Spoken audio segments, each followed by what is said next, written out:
എല്ലാവർക്കും സ്വാഗതം. ഈ റിവ്യൂ ഇഷ്ടപ്പെടുവാണെങ്കിൽ ഒന്ന് ലൈക്ക് ചെയ്തും സബ്സ്ക്രൈബ് ചെയ്തും സപ്പോർട്ട് ചെയ്യണേ. അപ്പോൾ ഹരി ഇറങ്ങി പോകുന്ന കാണുന്നത് അവർക്ക് ചെറിയ സംശയമൊക്കെ തോന്നുന്നുണ്ട്. ആ പോക്ക് കണ്ടിട്ട് അലീന പറയുന്നുണ്ട്, ഈ പോക്ക് കാണുമ്പം ഹോസ്പിറ്റലിലേക്കാണെന്ന് തോന്നുന്നില്ല, എന്തോ കള്ളത്തരമുള്ളതുപോലെ തോന്നുവാണ് എന്ന് പറയുമ്പം അത് കേൾക്കുന്ന ബബിതയ്ക്ക് അങ്ങ് ഇഷ്ടപ്പെടില്ല. അപ്പം ബബിത ചോദിക്കും, മുഖത്ത് നോക്കി ലക്ഷണം പറയാമെന്ന്, ഇയാൾക്ക് എന്താ അങ്ങനെ എന്തെങ്കിലും കഴിവുണ്ടോ എന്ന് ചോദിക്കുമ്പം എനിക്ക് കഴിവുള്ളതുകൊണ്ടൊന്നും അല്ല, അമ്മയെ കാണാൻ പോകുന്ന ഒരു ഉത്സാഹമൊന്നും ആ മുഖത്തില്ല, മുഖത്തെന്തോ ടെൻഷനുള്ള പോലെ എനിക്ക് തോന്നി, അതുകൊണ്ട് പറഞ്ഞതാണ് എന്ന് അലീന പറയും. അതെന്തോ ഭവിതയ്ക്ക് ഇഷ്ടപ്പെടുന്നില്ല. ഭവിത അങ്ങ് എഴുന്നേറ്റ് പോകും. എന്നിട്ട് ഇങ്ങനെ സംശയിച്ച് ഇരിക്കുവാണ് ബാലേന്ദ്രൻ. എന്നാൽ അതുകൊണ്ട് തന്നെ ബാലേന്ദ്രൻ അലീനയോട് ചോദിക്കുന്നുണ്ട്, മോൾക്ക് എന്താ അങ്ങനെ തോന്നാൻ കാരണം, അവൻ്റെ പോക്കിൽ എന്തെങ്കിലും പന്തികേട് തോന്നിയോ എന്ന് ചോദിക്കുമ്പം, അല്ല മുഖത്ത് നല്ല ടെൻഷനുള്ള പോലെ എനിക്ക് തോന്നിയാച്ചാ, അതുകൊണ്ട് പറഞ്ഞതാ എന്ന് പറയുമ്പം ബാലേന്ദ്രൻ പറയുന്നുണ്ട്, ഞാൻ ഏതായാലും ഹോസ്പിറ്റലിലേക്കാണ് പോകുന്നത്, ആ കാര്യം ഞാൻ അന്വേഷിച്ചോളാമെന്നും പറയുന്നു. അങ്ങനെ ബാലേന്ദ്രനും അങ്ങോട്ട് എഴുന്നേറ്റ് പോവാണ്. അലീന അതിനെപ്പറ്റി ചിന്തിച്ചിരിപ്പണ്ടേ. പിന്നെ കാണിക്കുന്നത് നമ്മുടെ ശരണ്യയാണ്. ശരണ്യ ഹരി പറഞ്ഞതനുസരിച്ച് അവളുടെ വീടിൻ്റെ അടുത്തുള്ള ഒരു ഊട് വഴി വന്ന് നിൽക്കുവാണ്. ഹരിയെ വെയിറ്റ് ചെയ്ത് ഫോൺ വിളിക്കുമ്പോൾ ഞാനിപ്പോൾ തന്നെ അങ്ങോട്ട് വന്നേക്കാം എന്ന് പറയുന്നു.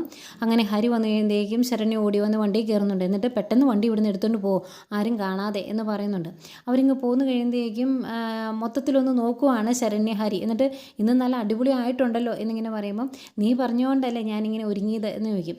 അന്നേരം ഇങ്ങനെ വേണം എങ്കിലേ ഒരു രസമുള്ളൂ എന്നൊക്കെ പറയുന്നുണ്ട്. അവൻ്റെ നോട്ടം തന്നെ ഒരു വഷളൻ നോട്ടമാണ്. ഇതിനിടയ്ക്ക് രോഹിത്തിനെ കാണിക്കുന്നുണ്ട്. രോഹിത്തിന് വഴി അറിയത്തില്ല കേട്ടോ. രോഹിത്ത് ഗൂഗിൾ മാപ്പിട്ടാണ് പോകുന്നത്. ഇടയ്ക്ക് വണ്ടി നിർത്തി ഇനി എത്ര കിലോമീറ്റർ ഉണ്ട് എന്നൊക്കെ നോക്കുന്നുണ്ട്. അങ്ങനെ നോക്കിയാണ് പോകുന്നത്. അതുപോലെ ഇടയ്ക്ക് വണ്ടി നിർത്തി ശരണ്യയ്ക്ക് ഡ്രസ്സൊക്കെ മേടിച്ചു കൊടുക്കുന്നുണ്ട് ഹരി. ആ കാര്യം ശരണ്യ പറയുന്നുണ്ട് കേട്ടോ, എനിക്ക് ഡ്രസ്സ് എടുത്ത് തരണമെന്ന്. ഡ്രസ്സൊക്കെ എടുത്ത് പുറത്തിറങ്ങിയിട്ട് അതാണ് ഇട്ടേക്കുന്നത്, എങ്ങനെയുണ്ടോ കൊള്ളാവോ എന്ന് ചോദിക്കുമ്പോൾ നല്ല അടിപൊളിയായിട്ടുണ്ട്, പക്ഷേ എൻ്റെ പോക്കറ്റ് നീ കീറി എന്ന് പറയുമ്പോൾ നീ പോടാ പിശുക്ക എന്നൊക്കെ പറഞ്ഞിട്ട് ഭയങ്കര സന്തോഷത്തോടെയാണ് വണ്ടി വന്ന് കയറുന്നത്. അവർ വണ്ടി കയറി അങ്ങ് പോകുമ്പം ഏതോ ഒരു ബേക്കറിയിലൂടെ കയറാനുണ്ട് എന്ന് ഹരി പറയുമ്പം, ബേക്കറി കയറണോ അതെന്താണെന്ന് ചോദിക്കുമ്പോൾ, അവിടെ ചെറുതായിട്ടൊരു ടച്ചിങ്സിൻ്റെ ആവശ്യമുണ്ടെന്ന് പറയും. എന്നാൽ ടച്ചിങ്സോ അതെന്താ, നീ അവിടെ പോയി മദ്യപിക്കുന്നുണ്ടോ എന്ന് ചോദിക്കുമ്പം, അങ്ങനെ മദ്യം കഴിക്കുന്നൊന്നുമില്ല, വൈനേ ഉള്ളൂ, വൈനും കേക്കൊക്കെ ഉണ്ട് അതിൻ്റെ കൂടെയാണെന്ന് പറയുമ്പം, എടാ ഇവിടുത്തെ വൈന് മദ്യം പോലെ തന്നെയല്ലേ എന്ന് ചോദിക്കുമ്പോൾ, അങ്ങനെയൊന്നും ഇല്ലെന്നേ എന്ന് പറഞ്ഞ് ശരണ്യയുടെ ആ ശ്രദ്ധ അങ്ങ് മാറ്റുവാണ്. അതിനിടയ്ക്ക് നല്ല സ്മെല്ലുണ്ടല്ലോ, നീ ഏത് പെർഫ്യൂം അടിച്ചത് എന്നൊക്കെ ചോദിക്കുന്നുണ്ട്. അങ്ങനെ സംസാരിച്ചങ്ങ് പോകുമ്പോൾ ശരണ്യ പിന്നെ അങ്ങനെ സംശയത്തോടു കൂടി ചോദിക്കത്തില്ലല്ലോ മദ്യം കഴിക്കുന്നുണ്ടോ എന്നൊക്കെ. അതിനുവേണ്ടി മനഃപൂർവ്വം പറയുന്നതാണ് അവനങ്ങനെ. അതുപോലെ തന്നെ ഇടയ്ക്ക് രോഹിത്തിനെ കാണിക്കുന്നുണ്ട്. രോഹിത്തിന് വഴിയൊന്നും കറക്റ്റ് അറിയത്തില്ലാത്തതുകൊണ്ട് ഗൂഗിൾ മാപ്പ് ഇട്ടിട്ടും അവന് ചെറിയ സംശയമൊക്കെ വരുന്നുണ്ട്. അതുകൊണ്ട് തന്നെ വഴി കാണുന്ന ഒരു ചേട്ടനോട് വഴി ചോദിക്കുമ്പം അങ്ങനെ വഴി പറഞ്ഞു കൊടുക്കുന്നുണ്ട്. അതനുസരിച്ചാണ് അവൻ ഈ റബ്ബർ തോട്ടത്തിലെ വീട്ടിലേക്ക് എത്തുന്നത്. അതുപോലെ ഈ സമയം വീട്ടിൽ ബാലേന്ദ്രൻ ഹോസ്പിറ്റലിലേക്ക് പോകാൻ തുടങ്ങുവാണ്. അന്നേരം അലീനയോട് പറയുന്നുണ്ട്, ഇന്ന് ചിലപ്പോൾ ഡിസ്ചാർജ് ആക്കുമായിരിക്കും, എന്താണ് എങ്ങനെയാണ് സംഭവം എന്നൊന്നും അറിയത്തില്ല, അവളുടെ സ്വഭാവമല്ലേ, നമുക്കൊന്നും പ്രെഡിക്റ്റ് ചെയ്യാൻ പറ്റത്തില്ല. ഡോക്ടർ പറഞ്ഞായിരുന്നു വീട്ടിൽ ഹോം നേഴ്സ് ഉണ്ടെങ്കിൽ പോകാമെന്ന് പറഞ്ഞായിരുന്നു എന്ന് പറയുമ്പം അലീന പറയുന്നുണ്ട്, ഹോം നേഴ്സ് ഉണ്ടല്ലോ ഇങ്ങോട്ട് കൊണ്ടുവന്ന് ഞാൻ നോക്കാം എന്ന് പറയുമ്പം ബാലേന്ദ്രൻ ചിരിച്ചുകൊണ്ട് പറയും, അതിന് നിന്നെ അവൾ അടുപ്പിക്കുമെന്ന്. അന്നേരം എന്നെ അടുപ്പിക്കുക അല്ലെങ്കിൽ വേറെ ഒരാളെയും കൂടെ നിർത്തിയാൽ മതി, ഞാൻ ഹെൽപ്പ് ചെയ്ത് കൊടുത്തോളാം എന്നൊക്കെ പറയുന്നുണ്ട്. അന്നേരം ബാലേന്ദ്രൻ ചിരിച്ചുകൊണ്ട് പറയും, നോക്കട്ടെ അങ്ങോട്ട് ചെന്നാലല്ലേ അവിടുത്തെ അഭിപ്രായം അറിയാൻ പറ്റുള്ളൂ എന്ന്. ഏതായാലും ഇറങ്ങാൻ തുടങ്ങുമ്പം അലീന പറയുമെങ്കിൽ ഞാൻ ഇവിടുത്തെ മാഡത്തിൻ്റെ റൂമൊക്കെ വൃത്തിയാക്കി ഇടാമെന്ന്. അന്നേരം ബാലേന്ദ്രൻ പറയും, വേണ്ട, ഞാൻ അവിടെ പോയി അവളുടെ അഭിപ്രായം അറിഞ്ഞിട്ട് വിളിക്കാം, അതിനുശേഷം ഇവിടെയെല്ലാം ഒരുക്കിയാൽ മതി എന്ന് പറഞ്ഞിട്ടാണ് ബാലേന്ദ്രൻ ഇറങ്ങിപ്പോകുന്നത്. പുറത്തേക്ക് ഇറങ്ങുന്ന ബാലേന്ദ്രൻ അന്നേരം തന്നെ അലീനയോട് പറയുന്നുണ്ട് കേട്ടോ, അകത്ത് കയറി ഡോറ് ലോക്ക് ചെയ്തോളാൻ. അങ്ങനെ ബാലേന്ദ്രൻ ഹോസ്പിറ്റലിലേക്ക് ചെല്ലുന്നു. പിന്നെയും ഹരിയെ കാണിക്കുന്നുണ്ട്. ഹരി ഇടയ്ക്കൊരു ബേക്കറി പോകണമെന്ന് പറഞ്ഞായിരുന്നല്ലോ, അവൻ ബേക്കറി പോയി എന്തൊക്കെയോ വാങ്ങിച്ചുകൊണ്ട് വരുമ്പോൾ അതെന്താണ് എന്ന് ശരണ്യ ചോദിക്കുമ്പോൾ, കുറേ മിഠായിയും ചോക്ലേറ്റും ഒക്കെയാണ്. അവിടെ കൊച്ചു കുട്ടികളും കാണും, അവൻ്റെ 2 ചേട്ടന്മാരും ഒരു ചേട്ടനും ചേച്ചിയുണ്ട്, അവരും വിവാഹം കഴിഞ്ഞതാണ്. ചിലപ്പോൾ അവർ വന്നാലോ, ഒരു കല്യാണം കഴിഞ്ഞ സമയം വെച്ച് കാൽക്കുലേറ്റ് ചെയ്താൽ ഇപ്പോൾ ഒരു 2 പിള്ളേരെയും കാണേണ്ടതാണ് എന്നൊക്കെ പറയുവേ. എന്നിട്ട് അതിൻ്റെ കൂടെ പറയാം, നമ്മുടെ കല്യാണം കഴിഞ്ഞാൽ നമുക്കും ഇതുപോലെയൊക്കെ വരുമെന്നൊക്കെ.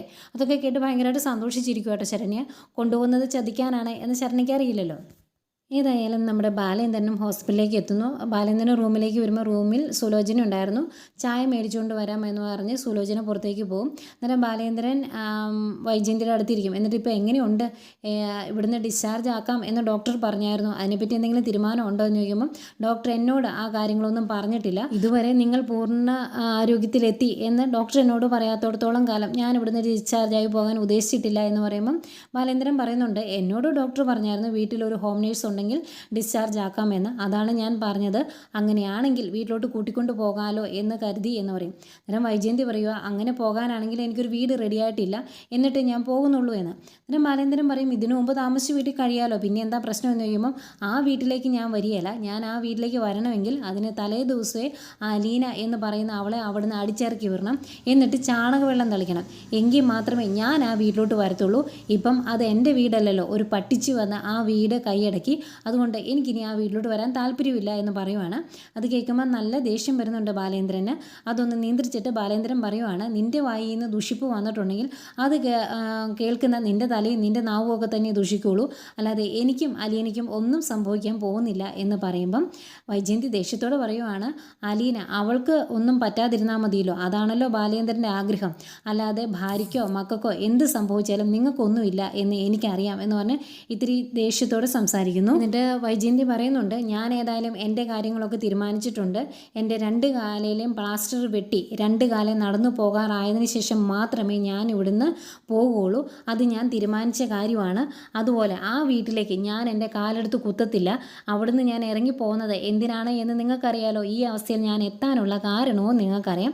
ആ സ്ഥിതിക്ക് ഞാൻ അങ്ങോട്ട് വരികയില്ല, അത് ഞാൻ എടുത്ത തീരുമാനമാണ്, എൻ്റെ ശബ്ദമാണ് എന്നൊക്കെ പറയുമ്പം ബാലേന്ദ്രൻ പറയുന്നുണ്ട്, ആ ശബ്ദം പൊളിക്കാനൊക്കെ എനിക്കറിയാം, പക്ഷെ ഞാനത് ചെയ്യാത്തത് നിൻ്റെ അഹങ്കാരം കൂടി ഒരു എവറസ്റ്റിൻ്റെ അത്രയും തന്നെ നീ എത്തണം, എന്നിട്ട് അവിടുന്ന് നീ താഴേക്ക് പോകണം, എന്നാലേ ശരിയാവുള്ളൂ, അതുകൊണ്ടാണ് ഞാൻ അത് പൊളിക്കാത്തത് എന്ന് പറയുമ്പം വൈജയന്തി ഇത്തിരി ദേഷ്യത്തോടെ ആയിട്ടോ പറയുന്നത്, ഇതൊന്നും എനിക്കറിയേണ്ട കാര്യമില്ല, എൻ്റെ കാര്യത്തിൽ ഞാൻ തീരുമാനങ്ങൾ എടുത്തോളാം എന്ന് പറയുമ്പം ആയിക്കോട്ടെ അങ്ങനെ തന്നെ നടക്കട്ടെ എന്ന് പറഞ്ഞിട്ട് ബാലേന്ദ്രൻ അവിടെ നിന്ന് ഇറങ്ങി പോരുന്നു. അതുപോലെ അതിൻ്റെ കൂടെ ബാലേന്ദ്രൻ ചോദിക്കുന്നുണ്ട്, ഈ ഹോസ്പിറ്റലിൽ തന്നെ കിടന്നിട്ടുണ്ടെങ്കിൽ ഇതിൻ്റെ റൂം വാടക, അതുപോലെ നേഴ്സിംഗ് ചാർജ്, അങ്ങനെ കുറേ പൈസയാകും, അതൊക്കെ അടയ്ക്കാൻ തന്നെയാണോ തീരുമാനം എന്ന് ചോദിക്കുമ്പം വൈജയന്തി പറയുവാണ്, ഇതുവരെയുള്ള പൈസയൊക്കെ ഞാൻ അങ്ങ് റീഫണ്ട് ചെയ്ത് തന്നില്ലേ, അതുപോലെ തന്നെ ഇനിയുള്ള കാര്യങ്ങളും നോക്കാൻ എനിക്കറിയാം, അതിനുള്ള പൈസയൊക്കെ എൻ്റെ കയ്യിലുണ്ട് എന്ന് പറയും. അത്രയും അഹങ്കാരം പറഞ്ഞ സ്ഥിതിക്ക് ബാലേന്ദ്രന് പിന്നെ അവിടെ ഇരിക്കേണ്ട കാര്യമില്ലല്ലോ, ആയിക്കോട്ടെ എന്ന് പറഞ്ഞ് ബാലേന്ദ്രൻ ഇറങ്ങി പോരുന്നു. ഇതിനിടയ്ക്ക് രോഹിത്തിനെ കാണിക്കുന്നുണ്ട്. രോഹിത്ത് ഹരി പറഞ്ഞ ആ വീട്ടിലോട്ട് എത്തുന്നുണ്ട്. അവിടെ ചെന്ന് കഴിയുമ്പോഴേക്കും അവൻ്റെ കൂട്ടുകാരൻ ഒരാളകത്തുണ്ടായിരുന്നു, അവൻ ഇറങ്ങി വരും. എന്നിട്ട് ഇത് തന്നെയാണ് വീട് എന്നൊക്കെ പറഞ്ഞ് പരിചയപ്പെടും പരസ്പരം 2 പേരും. അങ്ങനെ അവരകത്തേക്ക് പോകുന്നു. അകത്തേക്ക് കയറുന്നതിന് മുമ്പ് ഫ്രണ്ടിലിരുന്ന ബൈക്ക് 2 വീടിൻ്റെ ബാക്ക് വശത്തേക്ക് ആരും കാണാതിരിക്കാനായിരിക്കും ഒന്ന് മാറ്റി വെച്ചിട്ടുകൂടിയാണ് അവന്മാർ കയറി പോകുന്നത്. അതുപോലെ ഹോസ്പിറ്റലിൽ ബാലേന്ദ്രൻ പുറത്ത് വന്നിരുന്ന് കഴിയുമ്പം സുലോചന പറയുന്നുണ്ട്, ഏട്ടത്തിയനെ ഇവിടുന്ന് വിട്ടേക്കാം എന്ന് ഡോക്ടർ പറഞ്ഞതാണ്, ഇനിയും ഇവിടെ കഴിയേണ്ട കാര്യമൊന്നുമില്ല, വീട്ടിലോട്ട് കൊണ്ടുപോകുന്നതല്ലേ നല്ലത് എന്ന് ചോദിക്കുമ്പം അവൾ വേറെ വീട് തപ്പിക്കൊണ്ടിരിക്കുമല്ലേ, ഇനി അവളുടെ തീരുമാനം എന്താണ് എന്ന് അറിയട്ടെ എന്നിങ്ങനെ പറയുമ്പം സുലോചന പറയുന്നുണ്ട്, വേറെ വീടെടുത്ത് താമസിക്കുകയൊക്കെ ചെയ്താൽ അത് പിന്നെ ആകെ നാണക്കേടാകില്ലേ, ഏട്ടത്തിയോട് പറഞ്ഞ് കേൾക്കുകയില്ല, ഏട്ടത്തി ഇപ്പോൾ പറയുന്ന വേറെ വീടെടുത്ത് താമസിക്കും, ബബിതയും രോഹിത്തിനെയും വിളിച്ചാൽ അവർ കൂടെ ചെല്ലും എന്നൊക്കെയാണ് പറയുന്നത്, അതനുസരിച്ച് മുന്നോട്ട് പോകാനാണ് തീരുമാനിക്കുന്നത് എന്ന് തോന്നുന്നു. എന്തായാലും ഏട്ടനൊന്ന് സംസാരിക്കുക, എങ്ങനെയെങ്കിലും പറഞ്ഞ് വീട്ടിലോട്ട് കൊണ്ടുപോകാൻ നോക്ക് എന്നൊക്കെ പറയുമ്പം ബാലേന്ദ്രൻ പറയുന്നുണ്ട്, അവളുടെ അഹങ്കാരം കൊണ്ടല്ലേ, അവൾ എന്താ ചെയ്യാൻ പോകുന്നത് എന്നൊന്ന് ഞാൻ കാണട്ടെ, എന്നിട്ട് ഞാൻ തീരുമാനിക്കാം എന്നൊക്കെ പറയുന്നുണ്ട്. ഇവരിങ്ങനെ സംസാരിച്ചുകൊണ്ട് നിൽക്കുമ്പോഴേക്കും അങ്ങോട്ടേക്ക് ഡോക്ടർ വരുന്നുണ്ട്. ഡോക്ടർ ഭാര്യയെ കണ്ടോ എന്ന് ചോദിക്കുമ്പോൾ കണ്ടു എന്ന് പറയും. അന്നേരം ഡോക്ടറും പറയുന്നുണ്ട്, ഇപ്പോൾ വലിയ പ്രശ്നങ്ങളൊന്നുമില്ല, വേണമെങ്കിൽ ഇന്ന് തന്നെ ഡിസ്ചാർജ് ചെയ്യാം, നിങ്ങൾക്ക് വീട്ടിൽ സ്വന്തമായിട്ട് ഹോം നേഴ്സൊക്കെ ഉള്ളതല്ലേ, വേണമെങ്കിൽ ഡിസ്ചാർജ് ചെയ്യാം എന്ന് ഡോക്ടർ പറയുമ്പം ഒരു ചിരിയോടെ അത് കേട്ട് നിൽക്കുന്ന ബാലേന്ദ്രനെയാണ് കാണിക്കുന്നത്. ഇത്രയും കാണിച്ചുകൊണ്ട് ഇന്നത്തെ എപ്പിസോഡ് അവസാനിക്കുന്നുണ്ട്. പിന്നീട് നാളത്തെ പ്രൊമോ കാണിക്കുന്നുണ്ട്. ആ പ്രൊമോയിൽ വൈജയന്തി ബാലേന്ദ്രനോട് പറയുവാണ്, അത്ര ഈസി ആയിട്ടൊന്നും എന്നെ ഇവിടുന്ന് കൊണ്ടുപോകാൻ സാധിക്കത്തില്ല, ഈസി ആയിട്ട് കടപ്പാട്ടൂരിയിലേക്ക് എന്നെ കടത്താമെന്ന് വിചാരിച്ചോ, അങ്ങനെ വെറുതെ കാലുകൊണ്ടും കൈകൊണ്ടും അല്ല ഞാൻ തീരുമാനങ്ങൾ എടുക്കുന്നത്, എൻ്റെ തല കൊണ്ടാണ്, ആ തലയ്ക്ക് കേടുപാടൊന്നുമില്ല എന്ന് പറഞ്ഞാൽ ഭയങ്കരമായിട്ട് അഹങ്കാരത്തിൽ സംസാരിക്കുന്നുണ്ട്. കേട്ട് ചെറു പുഞ്ചിരിയോട് നോക്കി നിൽക്കുന്ന ബാലേന്ദ്രനെയാണ് കാണിക്കുന്നത്. പിന്നെ ശരണ്യെ കാണിക്കുന്നുണ്ട്. ശരണ്യയ്ക്ക് എന്തോ വെള്ളം കുടിക്കാൻ കൊടുക്കുന്നുണ്ട് കാറിൽ വെച്ച് ഹരി. അത് കഴിഞ്ഞ് അവിടെ പോയി ഇറങ്ങി കഴിയുമ്പം ചെറിയൊരു ആട്ടം പോലെയും തലകർക്കം പോലെയൊക്കെ ഉണ്ട് കേട്ടോ. ശരണ്യയ്ക്ക് വീടിൻ്റെ അകത്തേക്ക് കയറി ഒരു സോഫയിൽ ഇരിക്കുന്നുണ്ട്. ഈ സമയം അവിടെ ബീർ കഴിച്ചുകൊണ്ടിരിക്കുന്ന രോഹിത്തിനെ കാണിക്കുന്നുണ്ട്. അതുപോലെ കുറച്ച് കഴിഞ്ഞ് അങ്ങ് ഇരുന്ന് കഴിഞ്ഞെങ്കിൽ ശരണ്യ എനിക്ക് തല ചുറ്റുന്ന പോലെ ഉണ്ട് എന്ന് പറയുമ്പം ശരണ്യെ ചേർത്ത് പിടിച്ച് അകത്തെ ബെഡ്റൂമിലേക്ക് പോകുന്ന ഹരിയെ കാണിക്കുന്നുണ്ട്. മറ്റവന്മാരെല്ലാം പുറത്ത് ഭയങ്കര ആകാംക്ഷയോടെ കൊതിയോടെ നോക്കി നിൽക്കുന്നു.